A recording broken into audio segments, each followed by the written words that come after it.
Did you learn about money in school? Did your parents teach you about money? You want that money? Come and find it. Today's video will be a beginner's guide on financial literacy. So if you want to know how to properly use money to make the best financial choices, to live a more comfortable life and accomplish all your financial goals, then make sure you watch this video till the end. This year it's never been more important to educate yourself on financial literacy, as a lot of people are struggling financially because of the effects of the pandemic. Financial literacy helps people better understand their finances and help to make better financial choices. With that being said, let's get into the video. What is financial literacy? Financial literacy is the ability to make smart financial decisions that help you achieve the lifestyle you want. This mainly includes earning income, budgeting, paying off debt, saving, investing, protecting yourself financially, and overall managing your finances. Why is financial literacy so important? The more financially literate you are, the better decisions you will make with your finances. So the more money you'll have and the more effective you'll be with your money. You could have the best paying job in the world and still be broke. Just because you make more money doesn't make you better at managing it. You could also have a low paying job but still build wealth because you have good money management skills. Without financial literacy, money gets wasted, so that means working more, wasting more time, and building less wealth. Don't you want to afford the better things in life without getting yourself into debt? Like traveling, buying a home, having children, your dream sports car. Are you going to have enough money when you retire? Being more financially literate helps you get closer to your financial goals, as you are able to cover emergency funds. When you know how to manage your money, an emergency expense can be stress-free. So how does money work? Money is an accepted payment for goods and services. When you work, you're either providing a good or service. For most people, working takes up all your time, so essentially you're trading your time for money. So why are people so inefficient with their money? Because they're financially illiterate. Let's begin with earning income. Earning income is the foundation of your personal finances. This is the money coming in. Types of earning income include hourly wages, salary, commissions, tips, and bonuses. When considering a job or a career, you should also consider the lifestyle you want to live and will you make enough money to afford that lifestyle. You should also consider the benefits you get, like pension benefits. What's the highest position you can reach? What's the most money you can make? Also, is there a high demand for this career? When you have trouble finding a job, would you need to get a student loan to pay for education for this career? And lastly, is this job actually something you'd like to do? Or do you just like the money? Since earning income is the foundation of your personal finances, the better your foundation, the easier the rest of your personal finances will be. But don't just limit yourself to one source of income. If you really want to increase the money coming, and then consider other streams, there are 7 different types of income streams you should know. Earned income. This is what we just talked about, usually your 9-to-5 job. This type of income is the most common and usually a primary source of income, but earned income is limited to the skills you have and the amount of time you can work a day. Then there's profit income. This is when you sell a good or a service for more than what it costs you to produce. This can be as a business owner or entrepreneur. This kind of income is scalable and your earning potential is unlimited, but with this reward there's much more risk. If you don't want to take that risk, then take a look at interest income. This is when you get paid to lend out your money, for example, a high-interest savings account, bonds. Now usually you need a lot of money to make a significant amount of interest income, but the pros are that it's risk-free and it's very passive. Another passive way to earn income is through dividend income. Dividend income is income received for being a shareholder of a company. All you need to do is buy shares of a company that pays a dividend and you'll receive a dividend payout, usually quarterly. The next type of income is rental income. This is when you have an asset and let someone rent it for money. This could be anything from a house to your car to equipment. Another type of income is capital gains. This is when you buy an asset and sell it for more than what you bought it. Examples would be stocks or a house. This is why investing in the stock market and in real estate is so popular. And lastly, royalty income. This is the income received from allowing someone to use your property. Types of royalty income include music, books, pictures, patents, and even the use of a franchise. This type of income source requires the work up front, but usually once it's produced, it can become passive. The more of these 7 income streams you have, the more money you'll make. If you happen to lose your job, you wouldn't be screwed because you have other sources of income. These 7 income sources are either active income or passive income.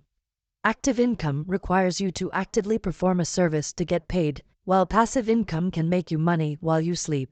If you really want to grow your income, you'll need income sources that pay more and require less time. Many of these income sources can be considered investing in a business that can pay you profit income, investing in real estate that can pay you rental income or capital gains, and investing in a stock market that can pay you dividend income and also capital gains. So one essential part of financial literacy is investing. One of the easiest barriers to entry in investing is in the stock market. This is where a lot of wealth has been built by capital gains and dividend income. I suggest you invest in the stock market. It can be self-directed investing or with the help of a professional. Do-it-yourself investing is when you open a brokerage account and do the investing yourself. Before you pick a brokerage company to go with, think about what kind of investor you are. You can be growth investor, dividend investor, and so on. Investigate what markets you want to invest in the stock market, international. Then and lastly, you can invest in a personal or private business. There's a few ways to do this. Privately invest in someone else's business, buy an existing business, or start a new business. When deciding to invest in a business, you'll need to do research first. What kind of business ideas do you have? Do you want to sell a product or offer a service? Will your business be local or global? Will your business even be profitable? You'll need to create a business plan and most likely fund your business yourself. It'll be hard to get a loan for a business within your first 2 years of operation. You will also need to do things like register your business name, decide whether you can be a sole proprietorship or partnership. Will you need a business license? Will you need insurance? Will you need employees? If you want your business to be successful, you'll need to improve your financial literacy. So far we covered earning income and investing. The next essential part of financial literacy is saving. Like I already mentioned, you can earn all the money in the world, but if you don't save any of it, you won't be able to reach your financial goals or build wealth. And if you can't save, you won't be able to invest, so your money can't grow. So how do you save money? Always try to spend less money than you make. That difference is called saving money, but easier said than done. It's hard to spend less money than you make when you don't know how much money you spend. That's where budgeting comes in. A budget is a spending plan for your money. There are 4 main categories in a budget. They are your needs, your wants, debts, and savings or investments. There are many different budget templates out there, and there's many different ways to track your budget. One of the easiest ways is to do your spending on an account that has money managing and budgeting tools. Once you start tracking your spending, you can see where all your money goes, so you can try and decrease these categories to increase your savings. Another sneaky but effective way to save money is to pay yourself first. As soon as you get paid, pay yourself first, put some money into savings, then spend the rest.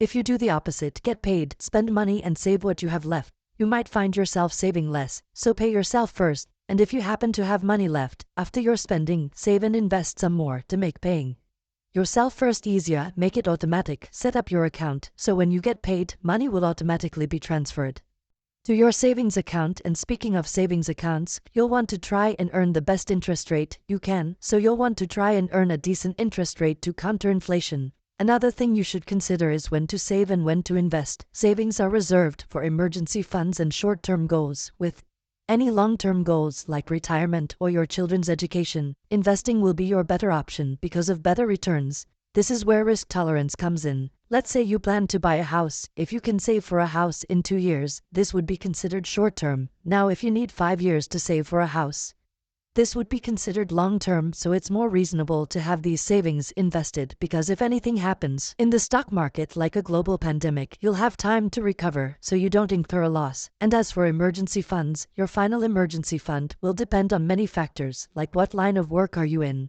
How easy will it be to get a new job if you lose your current one? How healthy you are? You might be unable to work because of health complications. How many dependents you have? Someone with 5 kids will need a way bigger emergency fund versus someone with no kids. But don't get too carried away with your savings. Once again, savings don't earn a whole lot and you will lose value due to inflation. So make sure you're not saving just for the sake of saving. Have savings goals and have investing goals. The next financial literacy lesson is what most people are good at: spending. Now you can't just save and only buy assets with your money. You will also need to spend money to survive, like housing, transportation, food, clothing, and whatnot. So in this battle, what's your weapon of choice? Cash. A debit card, a credit card, or a prepaid MasterCard or Visa. With cash, you get the benefit of not getting yourself into debt. Once your cash is gone, the spending stops. There are 2 types of debt out there: good debt and bad debt. Bad debt is your car loans, credit cards, or any kind of debt that doesn't pay you back what You put in. Good debt, on the other hand, is something that will pay off, like a student loan. A business loan or a mortgage debt can be a tool that can ruin your life financially, or if used properly, it could be a tool to help you build your wealth. This investment strategy is called leverage. Another aspect of financial literacy is protecting yourself financially. This includes types of insurance like car insurance, home insurance, life insurance, and business insurance. Having insurance protects you financially from hardship and debt. Also, you'll want to make sure that your assets are protected, like any cash accounts should be protected and any investment accounts should be protected. So how can you learn about financial literacy? You can start off with getting as much free knowledge as possible on my YouTube videos, blogs, podcasts, and other free resources like budget planners, financial calculators, comparison tools, and free workshops and programs. You can also take it another step up and buy books, courses, programs, and even use mentors and experts. And the best way to learn about financial literacy is to take action and practice it. You could read everything you need to know about investing in the stock market, but if you don't actually invest, you're not applying that knowledge, and making mistakes is another good way to learn something. This is why I would suggest you start learning as soon as possible. If you have very little to invest but keep going at it for years, you'll make mistakes, learn, and gain experience. But if you wait till you have more to invest, you'll still make those same mistakes, and it will cost you a lot more. I know financial literacy isn't the most exciting topic, but financial literacy is probably the most important topic. Money is something we all need. The more money we have, the more freedom we have, and the more money we waste, the more time is wasted. And money is the world's most valuable tool because money gives you your time back. So educate yourself on financial literacy so you can reach your financial goals and live the lifestyle you always wanted. I can't teach you everything you need to know about financial literacy in one video, but hopefully if you want to keep improving your financial knowledge, make sure you watch my videos and ask questions on the comment section. For clarity, click on the subscribe button and check out most of my videos for more information. See you in my next video.